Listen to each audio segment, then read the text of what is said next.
Thank you very much. You can see from that clip how sumptuous this production was, but Kevin just told me that, because I said you must have gone to Paris, Venice, and Williamstown, and the Waldorf, and he said, no, we shot it in a studio in London. No, not in a studio. Most of it was at Luton Hoo. Most of it was on, actually around Hyde Park and all around London. Even the scene in Arizona, we shot in London in a yeah, we found a gravel pit and put a couple of trees in, and there we were. But you did get to Venice, right, for the Palazzo scene? No. We shot it in Luxembourg. Oh, my God. Well, you could have fooled me. I thought they were globe-trotting in this movie. Well, the canals had been built for Merchant of Venice, I believe. That's right, yeah. Film of it. But we did bring in the gondolas.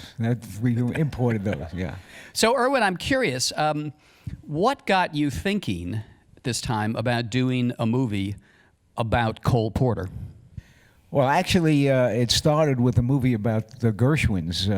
We had a script, Marty Scorsese and I and John Guare. We had developed a script, and we never could get it right for ourselves, nor the Gershwin family.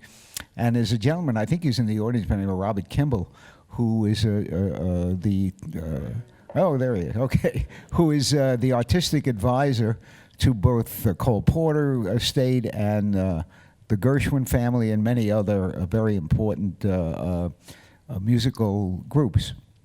And when we couldn't get the Gershwin story going, Bob said to me, did you ever think about doing Cole Porter? And I didn't know that much about Cole Porter other than the fact that he was an outwardly gay man in a period where actually until 1967, anybody gay in England could be arrested and jailed.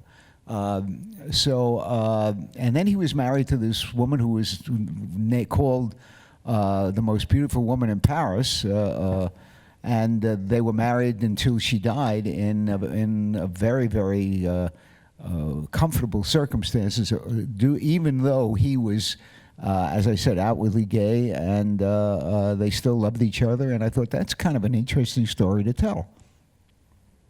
And Jay, when you were brought in on the movie, I was interested in the framing device that you used with the great actor Jonathan Pryce as kind of staging Cole Porter's life for Cole Porter at the end of his life. What was the idea for that?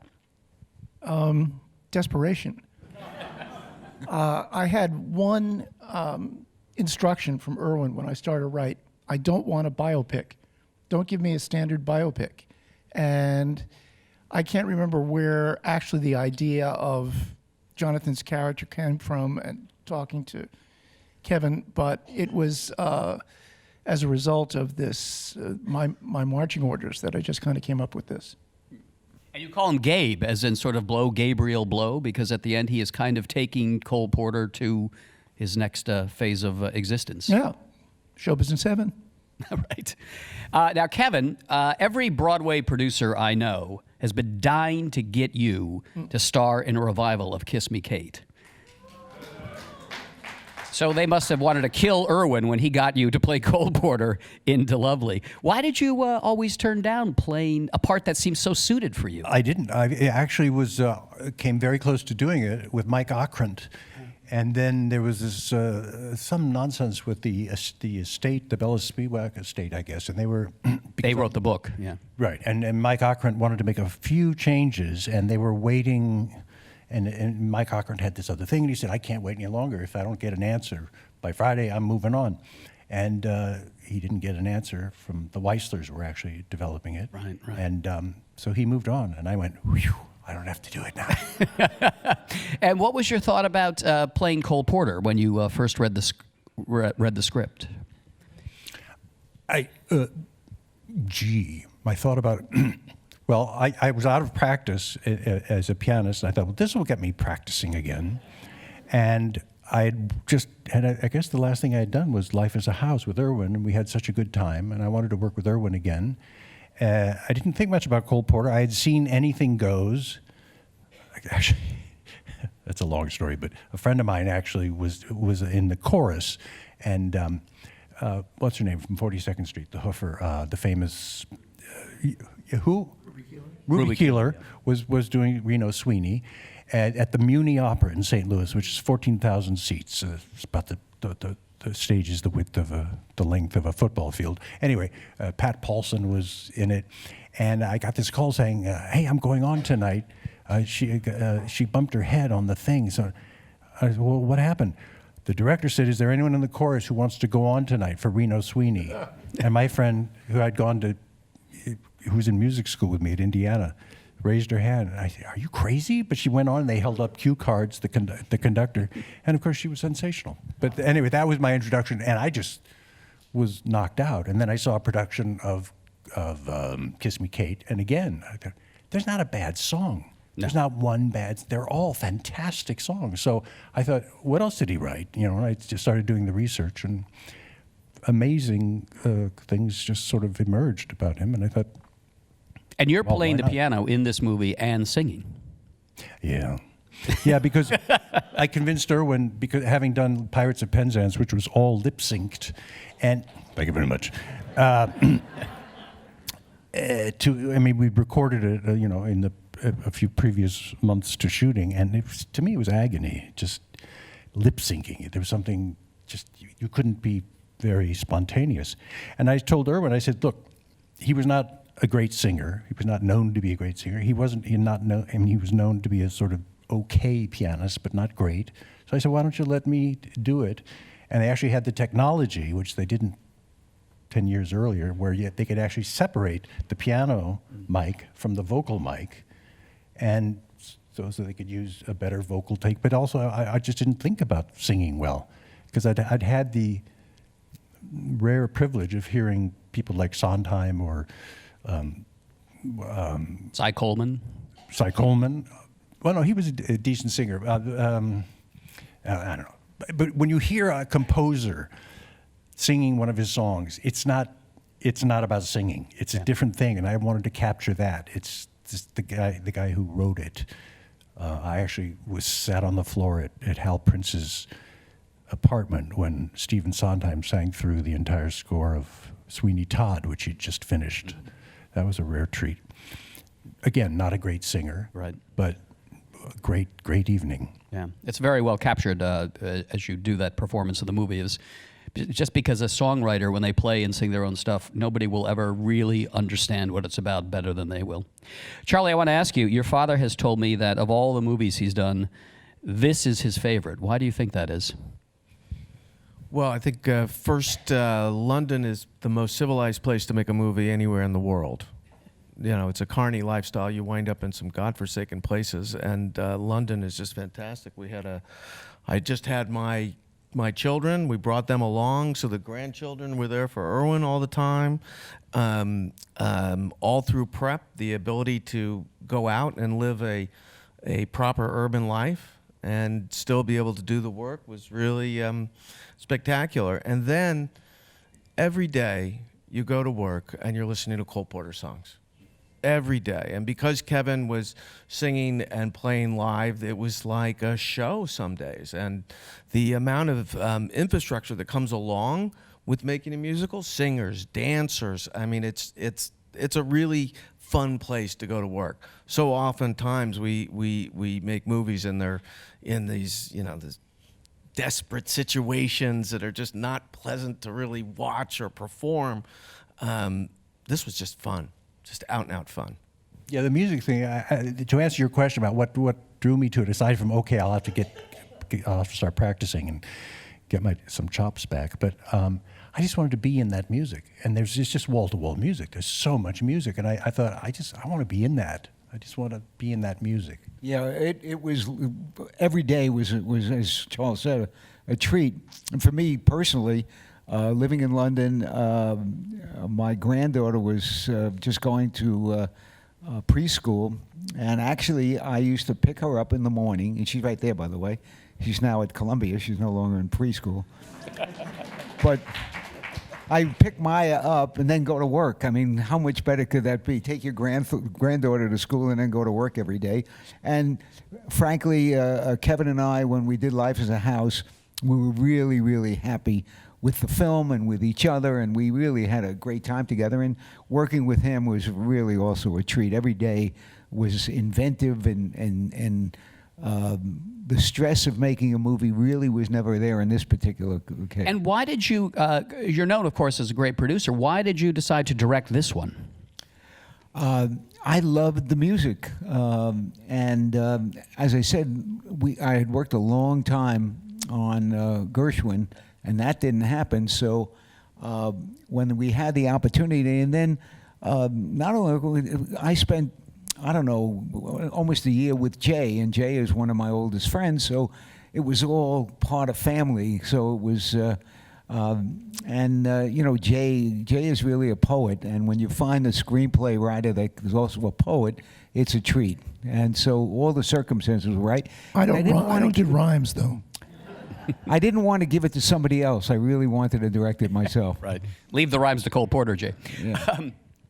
So, Jay, I'm curious, when you set out to write this, you must have looked at the Cary Grant Alexis Smith movie, Night and Day, and this is kind of the antidote to that, if you will, because that in no way deals with Cole Porter's sexuality. So was that on your mind when you set out to write this movie? Well, it was. I'm very fond of that movie.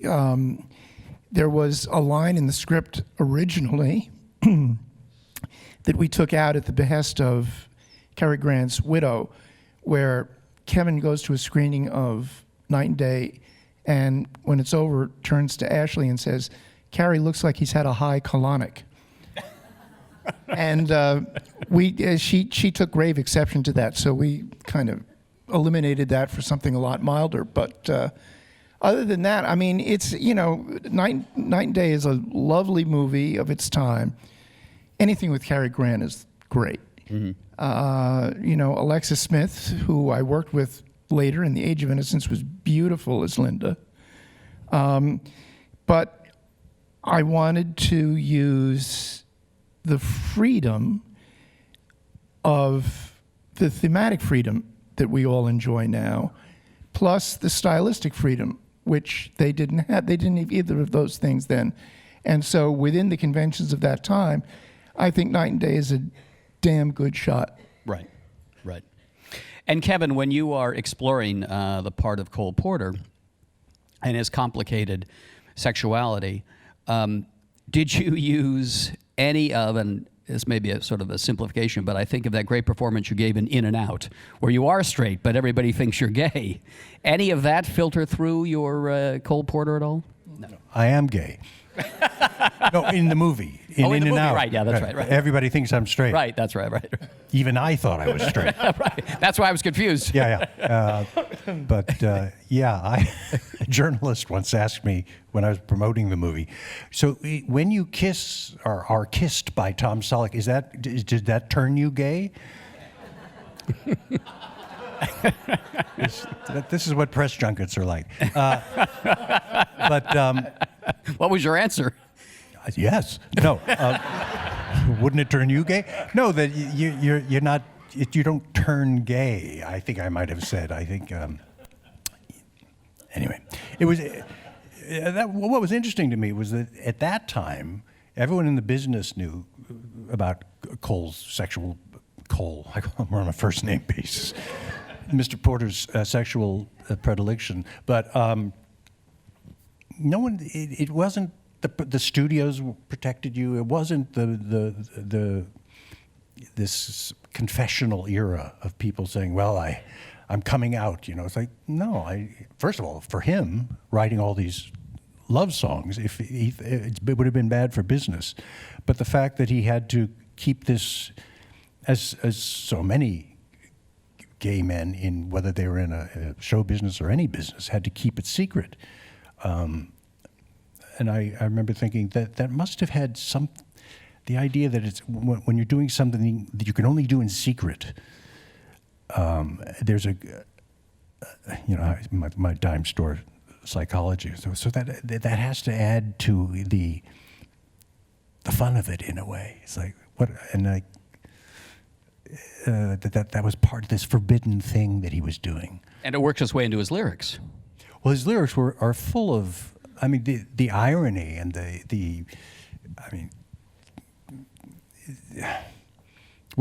just what he wrote about love is, and he could be naughty and. I mean, baby, I'm the bottom, you're the top. Well, yeah, and the north and south of you and all the. I mean, he wasn't above the toilet humor, but it could also be extraordinarily Noel Coward-esque, witty, high wit. He was all over the place. He had this extravagance. He was from a little town in Indiana, but. Yeah, he was full of paradoxes. But what was the question about being gay? His Just gayness, like, yeah. Because I didn't think about it much because he wasn't. I mean, all the research I had done, the biographies I read, of which there were 3 or 4, and I was just trying to find some kind of consensus because you'd hear this one anecdote is attributed to, he was with Moss Hart and Moss said this, and that's when he got the idea for the lyric gossamer. Or he just shouted out, gossamer. That's the word. That you could be talking to Cole Porter and he's nodding, but actually he's thinking about that missing lyric for the song he's working on that day. I mean, he had this tremendous, obviously, any musician of that stature would have a tremendous discipline, but he also had this extravagance and willful kind of naughty need to break the rules. Mm-hmm. And that got him in some trouble. And I think also the story, I was fascinated by those stories of people who get spoiled by success, spoiled by money, spoiled by whatever, and become difficult, egomaniacal, whatever. And at the end, this bitter ending, which was from all the letters and things and reports, first-hand reports of people that saw him toward the end. He wasn't written out. It's not that he had no more ideas about. He was just in deep depression. Charlie, do you and Irwin, when you want to do a movie with a studio about Cole Porter, do you meet any resistance from movie executives who say, young people don't know who Cole Porter is anymore? Oh yeah, we got a lot of that. They thought, were you talking about Nat King Cole, or we got that. We got that also about Gershwin when we were playing that, and but you find a way to overcome it. In this case, we were pretty lucky with the studio. We really went off and did our movie on our own. Nobody ever bothered us. They came around and visited us once or twice, and they were okay. I mean, they started out with a very low budget. We shot in England because we had a very big tax advantage. 25% of our budget was returned to the studio, so whatever we spent, they only paid 75% of it. So they were fine as far as budget. They loved Kevin, and they said, "Go ahead and make it," and we were fine. So it was a good situation. And Charlie, your feeling, did you think, a movie about Cole Porter? I mean, it may be sort of my dad's generation, but younger people are not going to know who this guy is anymore? Well, I think that was the whole point of having the entertainment stars singing the songs. Sheryl Crow doing Begin to Begin, or Alanis Morissette, Elvis Costello, Diana Krall. I mean, that was a very deliberate attempt to bring Cole Porter to a contemporary audience. Yeah, very effectively done in the movie, too. And Jay, going back to Porter's sexuality, what I find very moving about the movie is this marriage to Linda Porter, it is not a sham. I mean, he really loves this woman. Absolutely. Oh, really? I mean, if he didn't really love her, we wouldn't really have a story. I think he was deeply in love with her. But at the same time, it troubled him that he hurt her. But despite his hurting her, he felt no impetus to apologize or explain his sexuality. And I found that really fascinating. But you set it up in a very interesting way because she is clear about his sexuality when they get together. Yes. She knows. Yes. So she enters into this relationship with the full knowledge of who he is, and yet it still winds up hurting her. Until it becomes, can I say, egregiously open. It's almost as if he's flaunting it and endangering their marriage and himself, and therefore his talent. And I think that all of that combined to make her separate from him. Kevin, I think one of the most effective scenes in the movie is when Cole Porter is getting a little out of control with his double life in New York. She wants him to go to Hollywood. And that's when the double life really gets out of control. And you have this marvelous scene where you say, and she says, you know, this is wrong for you. But you say, no, I'm actually at my creative powers, living this double life, having this voracious sexual appetite, and writing my best songs of all time. Is that a fair assessment of the creative spirit? Yes, I could totally relate to that. I come alive whenever I'm in Los Angeles. Not. No, I'm not sure I understand the question. Well, I just mean that, you know. Or that I actually understood that scene. I think, I don't know that I think he was able to compartmentalize, that he happened to be doing his best work. The fact that he would have these pool parties and all the chorus boys and all the, you know, the kind of Hollywood musicals that were being done, his and others, would populate these parties, and he was having a gay old time. And enjoyed it. But I think he felt, whether it was at the height of his creative powers, it wasn't because of that. It was that's a post hoc ergo propter hoc fallacy. Well, the interesting I thing. just want to throw in a little Latin into the evening. I Post hoc, you know, post. You know, when something happens after something else happens, you can make the fallacious argument that it's because that Right. thing previously happened. Erwin, you wanted to say something? Well, Would you like some Horatian odes in Latin? Just let me know. I think part of it is, if you go a little deeper into it, there's a scene earlier where, and actually it comes from real life, Cole Porter wrote a beautiful love song called True Love, which Bing Crosby sang to Grace Kelly in High Society. And while we were in rehearsal back here in New York, one day Kevin was playing True Love at home, practicing it, and his daughter sat next to him. And I remembered that. And I was trying to find a scene where they would make love, where Cole Porter would make love to his wife, bearing in mind she was sexually abused when she was married previously, and he obviously was gay. So we set up a scene, Jay wrote it beautifully, and it was performed wonderfully, where the Murphys, who are Porter's great friends, where Linda Porter sits down, plays True Love, and sings it with the little girl joining her at the piano. Cole watches that, Kevin watches that, and the next scene is he goes to the bedroom and wants to make love to her because he wants to give her a child. He loves her that much. By the way, it was one of the reasons I wanted to do the movie to this particular scene. And what I did as a director, by the way, once I got them in a room, I went far away and I said to myself, let them do what they do best. Two great actors, let them do it. Don't put your nose in it. Sometimes a director knows how to get out of the way.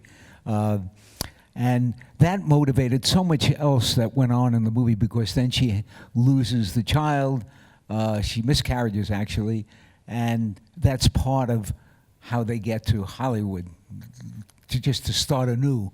In fact, he says that at some point. But when he gets to Hollywood, all the temptations that we all know exist in Hollywood confront him. The truth of the matter is Cole Porter and George Cukor, who's a famous director in that period also, they had pool parties every Sunday, and they were really with gay friends. Again, now it wouldn't be obviously so upsetting to society, but in those days it was not heard of. Jay, how many liberties did you take with the actual life of Cole Porter? None whatsoever. Was there a scene where did they try to have a child? Not to my knowledge, no. Yes, yeah. They did, Robert. Yes. So I've forgotten that. Yeah. Okay. So you tried to stick I close. told you, absolutely no liberties. You tried to stick closely to the biographical record that we have of As mirrored in the songs. And sometimes there was a lot of conflict when we were talking earlier about writing songs and mirroring his passion in the songs. There's a song, Robert, You'd Be So Nice to Come Home To, which is a World War II song, right? Wasn't it? Yes. Yeah. And one of Porter's steady lovers insisted that it was written about him and called it their song. Porter said that was absolutely not true. So you kind of make a judgment call there. And the way I saw it is trying to find clues to his emotional inner life and his public life in the songs that he wrote. The other thing that I knew that I wanted to do was save In the Still of the Night to the end of the movie. Yeah. And that had a special meaning for me and my wife in our life. And I'm one of those writers, I can't do anything until I know what the ending is. And I knew that the ending, I thought, should be In the Still of the Night. That is the emotional, the biographical ending. And so with that anchor, I wrote that. But there seemed to be so much longing in the lyric of that song, so much beauty, tenderness, poignancy, and sense of impending loss that it seemed that was my skeleton key, that singular song, to his life as I saw it. Which has that great lyric, though. Do you love me? The question. And I think this whole, so many of his love songs. What is this thing called love? And I think the movie, among other things, deals with that. How can a gay man be in love with a woman? What is bisexual? What is homosexuality? What is, I don't understand heterosexuality, so I'm not an authoritative on this topic. But I think that, and we're all still working that out. What is sexuality? And I told you backstage this story about Kitty Carlisle Hart, and there's something that's part of that ending, and that is how close she is to him and the work. Miss Hart told me that when they went around the world, when Moss Hart and Cole Porter went on a ship, said, let's write this musical and we'll do it on board a ship while we're going around the world. And she told me this story. She said, it was after we'd done the movie, so I would love to have had that scene in. But Linda came, I don't know if it was on the ship, it was somebody, but Linda came down and Moss Hart said, oh, Linda, Cole just wrote the greatest song this morning. You're going to love it. And she was furious and threw down her napkin and stormed off because no one was allowed to hear any song he wrote until he played it for her. And I thought that was pretty interesting. What is this thing called love? Indeed, yeah. Charlie, what are the? But it was tied into his work and her love for him. I think had something to do with her love for his talent. And that comes through Love for Sale as well. I mean, of all the songs, Love for Sale is a pretty wild song. Yeah. But you can name them. I mean, if you go through that list, I'd say, and Bob, you probably could tell us quickly, would you say 50, 60% of the songs were about love that the Cole Porter wrote? Yeah, probably, other than the production requirement songs. Yeah. Specifically for an Yeah. Just want to point out that Love for Sale, if you take a look at that in the movie, that was done live. There's no digital effects and all that. That was one of the most elaborate things we attempted in the movie. Kevin literally walks in at the beginning of the song and winds up kissing a guy at the very end. And I think it was 5 costume changes that he went through, and our various other actors that were involved, and in particular our singer Vivian Green. It was all done with good old-fashioned theater tricks. Yeah, we wanted to show Cole Porter's life in the gay world. So I wanted to do it over a period of time, but I wanted to do it within one shot, so that it was very confined, and that was that part of his life. So everybody thought we were kind of crazy. So we set up the camera so that, as Charles said, Cole Porter enters, and the camera goes off him onto the singer. It then picks him up leaving, and Kevin had to change his costume. Yeah, I while ducked the out of the camera thing, was ran going upstairs, around. changed, came back in again, and ran. And then the singer had to change her costume. Yeah. And everybody had to move around. So we had to accomplish this within one day, and it was crazy. The crew was so happy about really pushing themselves to do something special. They took us next door to the pub for a drink. So, and it's for how an English crew, 1917 that's got saying a lot, made, by I the think. way. Yeah.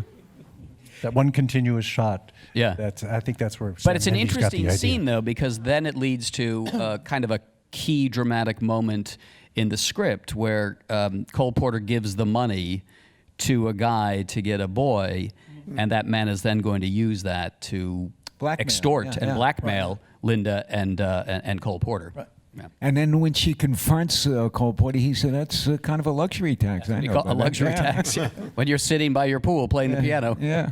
I'm interested in the choice of songs because it seems to me, looking at this movie again, you chose songs that are developing character or furthering the narrative at every moment. Is that? That was our idea, Irwin's and mine. That was always that was and we part were of my lucky. charter. We were very lucky because using any one of those songs in the Cole Porter catalog would have cost a couple of $100,000. What's the normal going rate? So Robert Montgomery, who I met through Robert Kimball, who is the Cole Porter estate manager. Basically, he ran the estate. Let us use the entire catalog. So we had some 800 or 900 songs to choose from. So we were able to spot them wherever they, as you say, help the narrative or help the character. So when we wanted to see Cole's promiscuity, we used Love for Sale. It was the perfect metaphor for it. What's the song you sing to Ashley right in the beginning when you're courting her? Easy It'd to be love. so easy right? to love, Easy to yeah. love. So there's always something that moves it along. What is this thing called love we use late in kind of in the middle of the film when there is that confusion, when he's pursuing men and she's seeing it. So he writes a song, and we skip time. We didn't try to write Jay. We didn't say, oh, he wrote that in 1920. We can't use it in a scene in 1918. We kind of used it around. There's a lovely touch in the movie, and I don't want to read too much into it, but I did notice that every time you're at the piano, Cole Porter's at the piano composing, day or night, there's always a bottle of Johnny Walker scotch on the piano. I mean, whose idea was that? Do we know? Did Cole That was Porter? Cole Porter's idea. Yeah. He composed while he was He would drinking? always have, he would have a jar of very sharp pencils and a bottle of scotch and a rhyming dictionary and God knows what else. a glass. We're going to take questions from the audience in just a second, but I have to ask each one of you, particular Cole Porter song that's your favorite? Well, In the Still of the Night. Yeah, in the Still of the Night, we were very lucky that we got to use, I think, every song we wanted. I tried desperately to work in a song from George Cukor's great but too little seen musical called Les Girls, Yeah. with a Porter score, where Tanya Elg sings an incredible song called Ça c'est l'amour, but it didn't fit the biographical requirements that we needed, so we couldn't use it. That was my regret. And Kevin, one for you. And also, I'd be curious. I mean, you're a great Shakespearean actor. Any particular any particular challenges in just sort of getting your tongue around a Cole Porter lyric? Or does does he write it so it's just effortless? No, I mean, he was inspired by Gilbert and Sullivan. Once you've done a Gilbert and Sullivan patter song, which I did in Pirates, Also, excuse me, he wrote a great Shakespeare song, Brush Up Your Shakespeare. He certainly Kiss did. Me Kate. Yes. But no, I mean, I think my love of Shakespeare probably added to my appreciation of Cole's, his lyrics were it's like poetry, quite a bit of it. I mean, the book with all of his lyrics, which is immense. You can read them without the music, and they hold up very well. They're in verse. really, I mean, they're at times profound, at times whimsical, silly, frivolous, and sometimes a little too clever, but always smart as hell and sophisticated and knowing and cynical and paradoxical and questioning, and they're very complicated. And a particular song of his that's a favorite of yours? Oh boy, every time we say goodbye, I think. I Die a Little. Yeah, it's just one of my favorites. There's a great Cleo Lane recording of that song. Terrific. And Charlie, you have a Cole Porter song you like? Yeah, long before we ever got involved in the project, Night and Day was my favorite American standard. Yeah. Yeah, I'll take Begin to Begin. Also, part of the trouble with Begin to Begin was it's a tough song, and we wanted to use it dramatically, cutting back and forth between Cole in the theater and Ashley just realizing she miscarried. So we had Stephen Edelman, who was our musical director. I kept saying to him, I want a different version. I want a different version. Finally, he called me one day and he says, how about it in a minor key? Because it's all written in a major key. Right. I said, well, maybe that's it. And sure enough, that was what did it. And then Cheryl really nailed it. And she did a wonderful, wonderful job. And it played great against the background of where they were going. Yeah, yeah. All right, some questions from the audience. This one is for you, Charlie. Can you tell us a little about the latest project, Porgy and Bess, that you and your father are doing? Dee Reese is writing the script and is going to direct for us, and she's going to reinterpret this Gershwin classic. Keep our fingers crossed. I think we'll have a script within the next month or two. Irwin, you want to say something about the project? I think it's something that we're really looking forward to because it's probably the greatest American opera, and we're translating it into a film. We're going to keep as much of the original score as we can, but we probably will change some tempos, and we're certainly not going to do it as an opera. There's going to be dialogue, and it's a great, great story about a group of people that really lived through a terrible time. So anyhow, it's something we're really anxious to do and really looking forward. It took a long time to get the rights to do the opera. Another question for you, Irwin. Would you rather produce or direct?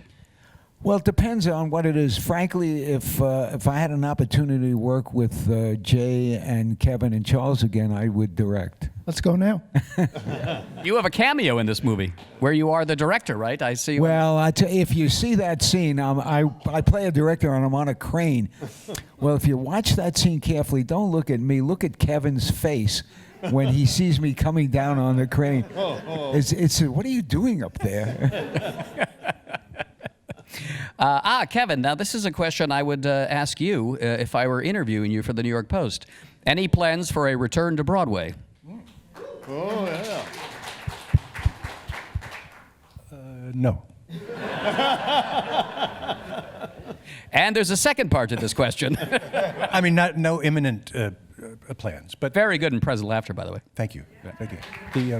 Okay. You're one of the few American. You and Frank Langella are two of the few American actors who can pull off an old coward. Thank you. Do you have a dream role that you have yet to play? Porgy. Porgy. Bess. Bess. You beat me to it. Sport and Life is he doesn't have. Why can't Sport and Life be a white guy, a white gay guy?